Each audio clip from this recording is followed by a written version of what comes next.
Assalamualaikum warahmatullahi wabarakatuh. Perkenalkan, nama saya Mutmainah Nur dari kelas 3B Akuntansi Manajerial. Jadi, di kesempatan kali ini saya akan mereview kembali materi bab 8, yaitu audit pada sistem PDE. Komponen sistem PDE. Sistem PDE atau pemrosesan data elektronik atau EDP, Electronic Data Processing, adalah sistem pemrosesan data yang menggunakan teknologi telekomunikasi dan komputer. Sistem PDE merupakan salah satu hasil pengembangan teknologi yang penting saat ini untuk dilakukan. Ada 4 komponen sistem PDE, yaitu 1. Perangkat keras komputer, 2. Perangkat lunak komputer, 3. Metode pengorganisasian data, dan yang keempat, metode pemrosesan data. Kelebihan dan kekurangan sistem PDE dibanding dengan sistem manual.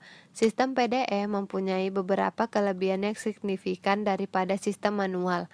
Meskipun demikian, metode pengelolaan data dengan pengendalian intern PDE juga mempunyai beberapa kelemahan yang berkaitan erat dengan auditing, yaitu 1. Sistem PDE dapat memberikan kontribusi yang lebih baik dalam pemrosesan data daripada sistem manual. Yang kedua, sistem PDE dapat memberi laporan akuntansi yang tepat waktu dan lebih efektif untuk pengawasan dan penilaian operasi daripada sistem manual.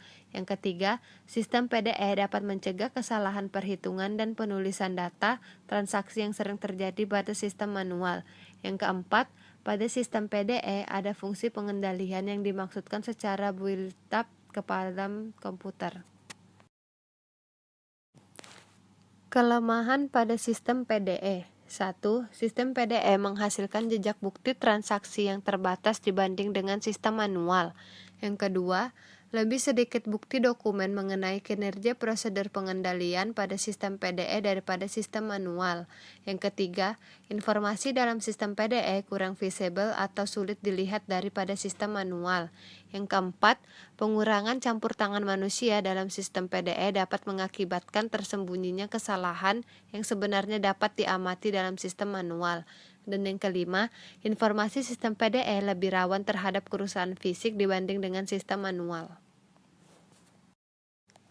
Yang keenam, berbagai fungsi dapat terkonsentrasikan dalam sistem PDE sehingga mengurangi pemisahan tugas dan wewenang. Hal ini dapat berakibat sistem PDE lebih rentan dari sisi pengendalian dibanding dengan sistem manual. Yang ketujuh, pengubahan sistem dalam sistem PDE lebih sulit diimplementasikan dan dikendalikan dari sistem manual. Dan yang kedelapan, pada sistem PDE lebih banyak orang yang dapat mengakses sistem daripada sistem manual. Hal ini memperbesar kemungkinan terjadinya manipulasi sebagai akibat modifikasi tanpa otorisasi.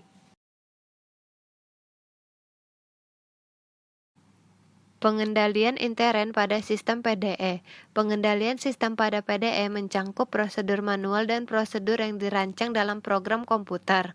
Program pengendalian manual dan program komputer terdiri atas 1. Pengendalian umum.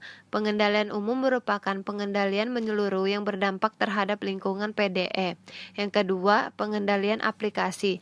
Pengendalian aplikasi merupakan pengendalian khusus atas aplikasi akuntansi seperti pemrosesan penjualan atau penerimaan kas, pemrosesan gaji dan upah karyawan, dan sebagainya. Penerapan standar auditing pada PDE. Standar umum pertama menyatakan bahwa audit harus dilakukan oleh individu yang memiliki keahlian dan pelatihan teknis memadai sebagai auditor. Oleh karena itu, pengetahuan dan kemampuan auditor yang diperlukan tergantung pada kompleksitas PDE dan tanggung jawab auditor yang ditentukan. Standar umum pertama menyatakan bahwa auditor harus merencanakan dengan baik termaksud audit klien dengan sistem PDE. Berkaitan dengan ini, maka auditor harus mempertimbangkan hal-hal 1. Luasnya penggunaan komputer dalam setiap aplikasi akuntansi. 2. Kompleksitas operasi komputer klien. Yang ketiga, struktur organisasi kegiatan pemrosesan komputer. Yang keempat, kesediaan data dalam hard copy dan computerable form. Dan yang kelima, penggunaan tab atau teknik audit bergantung komputer untuk meningkatkan efisiensi pelaksanaan prosedur auditing. Metodologi untuk memenuhi standar pekerjaan lapangan kedua. Auditor harus menghimpun pemahaman yang cukup untuk memahami 1. Kelompok transaksi operasi entitas yang diproses dengan sistem PDE dan yang signifikan untuk laporan keuangan.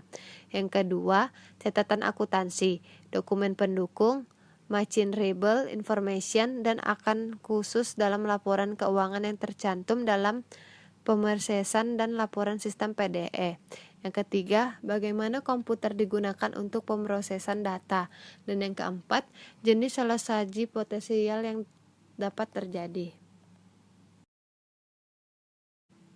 Menentukan resiko pengendalian.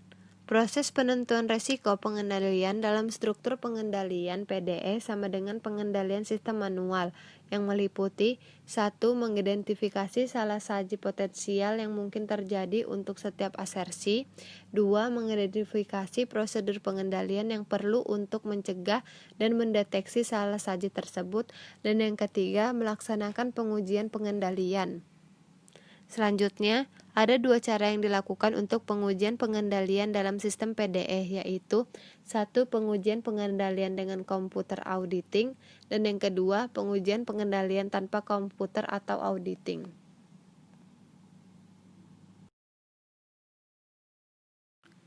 Sekian review saya mengenai materi bab 8, yaitu audit pada sistem PDE. Kurang lebihnya saya mohon maaf. Terima kasih. Wassalamualaikum warahmatullahi wabarakatuh.